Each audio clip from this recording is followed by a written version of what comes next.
Daily ডোজের আরো একটি নতুন এপিসোড শুরু করা যাক। প্রথম খবরটি আসছে ভারতের বিদ্যুৎ বিভাগের তরফ থেকে। বিদ্যুৎ মন্ত্রী মনোহর লাল রাজ্য এবং কেন্দ্রশাসিত অঞ্চলগুলিকে তাদের বিদ্যুৎ উৎপাদন, ট্রান্সমিশন এবং বিতরণ সংস্থাগুলিকে স্টক এক্সচেঞ্জে তালিকাভুক্ত করার কথা বিবেচনা করার জন্য অনুরোধ করেছেন, যাতে বিনিয়োগ আকর্ষণ করা যায় এবং কার্যকারিতা উন্নত করা যায়। বিদ্যুৎ মন্ত্রীদের একটি সম্মেলনের পরে মিডিয়াকে ভাষণ দেওয়ার সময় লাল ভারতের ক্রমবর্ধমান বিদ্যুতের চাহিদা মেটাতে বর্ধিত মূলধনের প্রবাহের প্রয়োজনীয়তার কথা তুলে ধরেন, যা সেক্টরে অতিরিক্ত চাপ সৃষ্টি করছে। ক্রমবর্ধমান বিদ্যুতের চাহিদার সাথে এই খাতে বিনিয়োগের এবং কর্মক্ষমতার উন্নতির জন্য ক্রমবর্ধমান প্রচেষ্টার প্রয়োজন রয়েছে।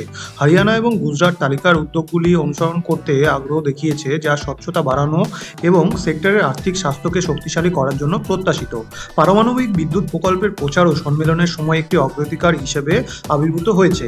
কেন্দ্র রাজ্যগুলিকে উপযুক্ত স্থানগুলি চিহ্নিত করতে উৎসাহিত করেছে, যেখানে 8টি সাইট ইতিমধ্যেই সম্ভাব্য পারমাণবিক কেন্দ্রগুলির জন্য সংক্ষিপ্ত তালিকাভুক্ত হয়েছে। পরবর্তী খবরটি আসছে চণ্ডীগড় থেকে। ট্রাই সিটির যাত্রীদের জন্য সংযোগ বাড়াতে বৈদ্যুতিক বাসে একটি নতুন সার্কিট কাম নেটওয়ার্ক তৈরি করা হবে, যা চণ্ডীগড়, পঞ্চকুলা এবং মোহালিকে কভার করবে। কেন্দ্রীয় আবাসন ও নগর বিষয়ক মন্ত্রী মনোহর লাল খট্টর বলেন যে চণ্ডীগড়ের মেট্রো চালানোর জন্য নির্ধারিত মানদণ্ড অনুযায়ী রাইডারশিপ নেই এবং তার কয়েকদিন পরেই এই পদক্ষেপ নেওয়া হয়েছে। তিনি আরও বলেছিলেন যে পড ট্যাক্সির বিকল্পটিও অন্বেষণ করা যেতে পারে, কারণ এটি কেন্দ্রশাসিত অঞ্চলের ঐতিহ্যকে প্রভাবিত করবে না। কর্মকর্তারা বলেছেন যে ই বাসের সিদ্ধান্তটি বাসিন্দাদের একটি পরিবেশ বান্ধব পাবলিক ট্রান্সপোর্ট প্রদান করবে। খট্টরের সভাপতিত্বে একটি উচ্চ পর্যায়ের বৈঠকের সময় একটি পরিকল্পনা প্রস্তাবিত হওয়ার পরে এটি নেওয়া হয়েছিল এবং এটিকে নিয়ে এগিয়ে যাওয়ার অনুমোদন পেয়েছে। তারা একটি আন্তঃসংযোগকারী বৈদ্যুতিক বাস নেটওয়ার্কের জরুরি প্রয়োজনের দিকে ইঙ্গিত করেছিলেন, যাতে নগর পরিবহনকে উন্নত করতে সক্ষম হয়। বৈঠকের অংশ নেওয়া একজন সিনিয়র আধিকারিক বলেন, কেন্দ্রীয় মন্ত্রী সফরের সময় আমরা এই বিষয়ে তুলে ধরেছিলাম। তারা আরও বলেন, শহরে একটি পরিবহন সার্কিট থাকা প্রয়োজন, যা ট্রাই সিটির প্রতিটি শহরকে বৈদ্যুতিক বাসের সাথে সংযুক্ত করবে। পরবর্তী খবরটি আসছে রাজস্থান থেকে।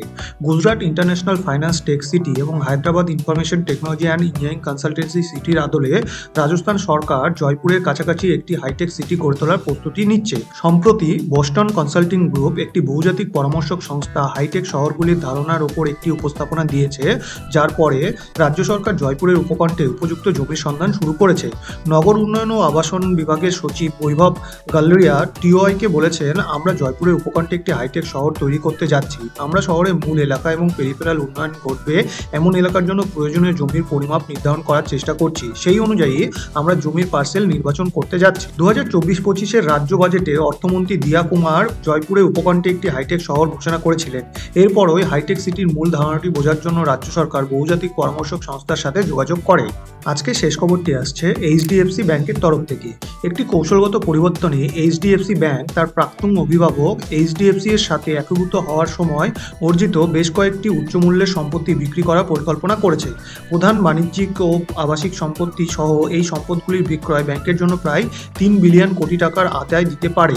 বিক্রি করা সম্পদের মধ্যে রয়েছে দক্ষিণ মুম্বাইয়ের চার্চগেট আইকনিক এইচডিএফসি হাউস, ব্যাংকের বাণিজ্যিক রিয়েল এস্টেট পোর্টফোলিও দক্ষিণ মুম্বাই, কালানি, চান্দিওয়ালি এবং অন্যান্য শহর যেমন কলকাতা, মাইসুর এবং বেঙ্গালুরুতে বিস্তৃত, যার আনুমানিক মূল্য 2400 কোটি টাকা, যেখানে আবাসিক সম্পত্তির মূল্য প্রায় 8 বিলিয়ন টাকা। আজকে ভিডিওটি এই পর্যন্তই। আরও আকর্ষণীয় পরিকাঠামোগত খবরের জন্য লাইক, শেয়ার এবং সাবস্ক্রাইব করতে ভুলবেন না। শুভমস্তু।